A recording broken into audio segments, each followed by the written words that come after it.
मैं सोनल यादव, आपकी हिंदी टीचर। आज मैं आपके लिए लेकर के आई हूँ अनुस्वार, वर्ण विच्छेद और नुक्ता। आज हम इन तीनों विषय के ऊपर चर्चा करेंगे। तो चलिए शुरू करते हैं। संयुक्त व्यंजन के रूप में अरहित पंचम वर्ण अर्थात पांचवा वर्ण जब अपने ही वर्ग के किसी व्यंजन से पहले जुड़ता है तब उसे अनुस्वार के रूप में लिखा जाता है। मतलब कि संयुक्त व्यंजन के रूप में, अब संयुक्त व्यंजन के रूप में अरहित जो पांचवा वर्ण होता है हमारा, जैसे अंगा, या, ड़, न, म, जब अपने ही वर्ग की किसी व्यंजन से पहले जुड़ता है तब उसे अनुस्वार के रूप में लिखा जाता है ना। जैसे पहला है क वर्ग। क वर्ग में पांच व्यंजन आते हैं, अर्थात पांच वर्ण आते हैं। पहले क, ख, ग, घ, अंगा। ये देखिए यहाँ पर अंगा जो कि हाईलाइट भी किया गया है। अगर ये अंगा ये अनुस्वार है, अनुस्वार का मतलब होता है यह नाक से, ऐसे वर्ण, ऐसे व्यंजन जो नाक से बोले जाते हैं उन्हें अनुस्वार कहते हैं। देखिए क, ख, ग, घ, यहाँ तक तो हमें नाक का प्रयोग करने की कोई आवश्यकता नहीं हुई। जैसे ही हम अंगा बोलेंगे वैसे ही हमें नाक का हम प्रयोग करते हैं, इसलिए इन्हें नासिक वर्ण भी कहा जाता है। सारे वर्णों के, जैसे क वर्ग में पांच वर्ण आए, च वर्ग में च से लेकर इया तक, ट वर्ग में ट से लेकर अणा तक, त वर्ग में त से लेकर ना तक, प वर्ग में प से लेकर म तक। ऐसे ही व्यंजन में सारे एक एक वर्ण बने हुए हैं और इसमें यही कहा गया है कि अगर कोई भी अनुनासिक जो वर्ण है, अगर वो अपने ही वर्ग के किसी भी अक्षर के पहले आता है या किसी भी वर्ण के पहले आता है तब वह अनुस्वार अर्थात इस तरह के अनुस्वार बिंदु के रूप में लिखा जाता है। जैसे पंकज, तो यहाँ पर यह अंगा क के पहले आया, तो देखिए क वर्ण का ही है अंगा, ठीक है। तो क के पहले आया तो पंकज। पंख, ख भी क वर्ण का है, ग भी रंग, ग भी ख वर्ण का है, कंघा, घ भी क वर्ण का है। तो चलिए देखते हैं च वर्ण में। च वर्ण में मंच, च, पंछी, मंजन, ज, झंझा, है ना। तो इसी प्रकार आगे के भी हम देखते हैं। घंटी, कंठ, झंडा, ठंडक, चिंता, ग्रंथ, सुंदर, बंधन। बंधन में धब आया, फिर उसके पहले ही न को हम अनुस्वार के रूप में अर्थात बिंदु लगा देते हैं। जैसे कि उसके पहले वाले अक्षर पर ऐसा अनुस्वार या बिंदु लग जाता है। अब प वर्ग में देखते हैं। कंपन, गुम्फन, संबल, संभव। यदि अरहित नासिक वर्ण के बाद कोई नासिक वर्ण या व हो तो नासिक वर्ण अरहित रूप लिखा जाता है। मतलब अ के बिना, वह स्वर की सहायता के बिना, अगर स्वर की सहायता के बिना लिखेंगे तो वह आधा हो जाता है।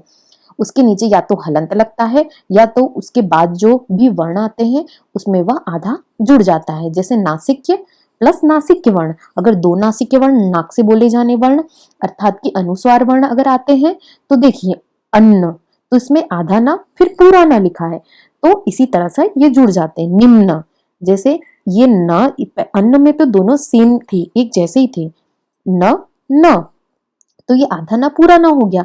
अब निम्न में अलग अलग वर्ग के ये दोनों अनुनासिक ये दोनों नासिक वर्ण हैं। तो देखिए निम्न, म और न, तो म आधा हो गया, न पूरा हो गया। सम्मान, उसी तरह से सम्मान। और अगर नासिक वर्ण के साथ अन्य वर्ण, जैसे अन्य वर्ण कोई भी आए, य, र, इस तरह की जो नाक से नहीं बोले जाते उनके साथ अगर जोड़ना हो तो वह इस तरह से लिखे जाते हैं। पुण्य, इसमें भी अड़ा यह नासिक्य वर्ण है, तो पुण्य, अन्य, रम्य, कण्व, अन्वय, इस तरह से यह लिखा जाता है।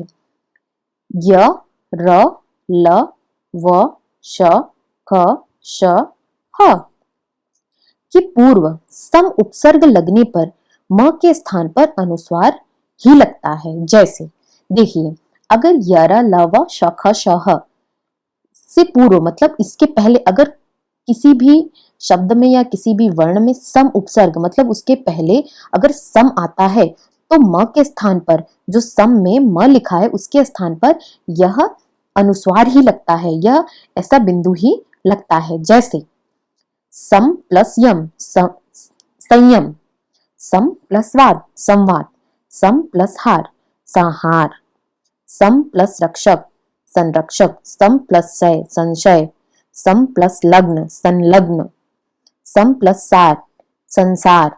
तो इस तरह से हम सम की जगह पर अनुस्वार लगा देते हैं। अब आगे हम वर्ण विच्छेद देख लेते हैं।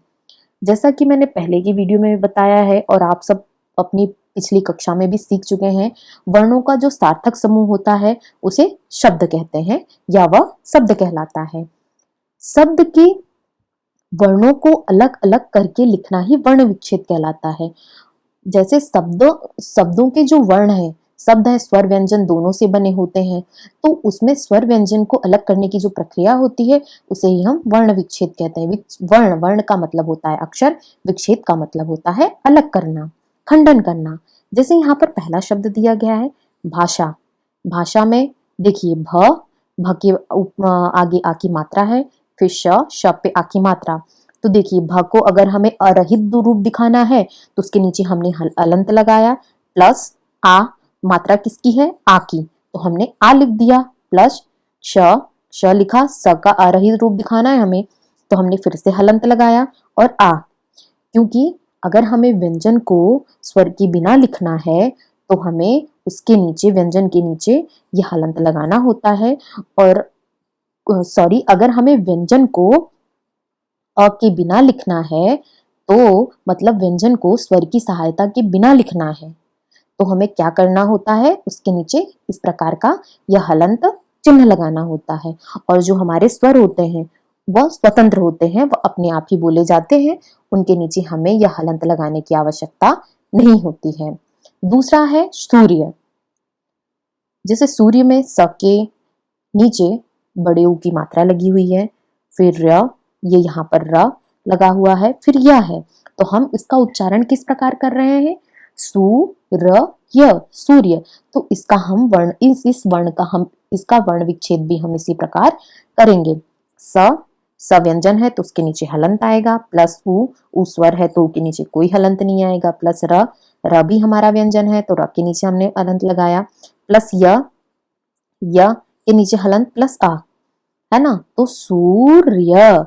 अब र का हमने उच्चारण पहले किया है इसलिए हम र को पहले लिखेंगे, जिसका उच्चारण स्थान जहां पर आएगा वर्ण विच्छेद करते समय हम उसे उसी जगह पर लिखेंगे। इसी तरह आगे देख लेते हैं प्रभात। प र प्लस अ प्लस भ प्लस आ प्लस त प्लस अ, प्रभात। हिंदी ह प्लस ई प्लस न प्लस द प्लस बड़ी। इस प्रकार हम वर्ण विच्छेद कर सकते हैं। अब ये वर्ण विच्छेद आपको अब तक समझ में आ जाना चाहिए। अब आगे बढ़ते हैं हम नुक्ता की तरफ। अब हम नुक्ता के बारे में सीख लेते हैं। नुक्ता, सबसे पहले हम देखेंगे नुक्ता की परिभाषा कि नुक्ता क्या है। यह नुक्ता जो है ये मूल रूप से अरबी भाषा का शब्द है, ये हिंदी भाषा का शब्द नहीं है। इसका मतलब होता है बिंदु। देखिए नुक्ता बिंदु अर्थात डॉट, है ना। साधारण हिंदी उर्दू में इसका अर्थ बिंदु ही होता है। नुक्ता देवनागरी, गुरुमुखी और अन्य ब्राह्मी परिवार की लिपियों में से किसी व्यंजन अक्षर के नीचे लगाए जाने वाले बिंदु को कहते हैं। नुक्ता यह जो है यह अलग अलग लिपि में इसका प्रयोग होता है, अर्थात बिंदु का होता है, यह अक्षर के नीचे लगता है। जैसे ज के नीचे हमने बिंदु लगा दिया तो ज हो गया, ढ के नीचे लगा दिया तो ढ हो गया, उसी तरह, ठीक है। इससे उस अक्षर का उच्चारण परिवर्तित होकर किसी अन्य व्यंजन का हो जाता है। जैसे ज के नीचे नुक्ता से ज बन जाता है और ड के नीचे नुक्ता लगाने से ड़ बन जाता है। नुक्ते ऐसे व्यंजनों को बनाने के लिए प्रयोग होते हैं जो पहले से मूल लिपि में ना हो, जैसे कि ढ मूल देवनागरी लिपि, देवनागरी अर्थात जो हिंदी भाषा की जो हमारी लिखावट है लिपि है उसे हम देवनागरी लिपि कहते हैं। तो मूल रूप से ये देवनागरी हमारी हिंदी वर्णमाला में ये ढ तो वर्ण था ही नहीं, यह बाद में आया है और न ही यह संस्कृत में पाया जाता है। इसीलिए इसके नीचे हम नुक्ता लगाते हैं और इसका उच्चारण थोड़ा सा बदल जाता है। उम्मीद है कि आपको अनुस्वार, वर्ण विच्छेद और नुक्ता अच्छे से समझ में आ गया होगा। आज के लिए बस इतना ही, तो मिलते हैं अगले वीडियो में। Stay home, stay safe, keep learning and thank you.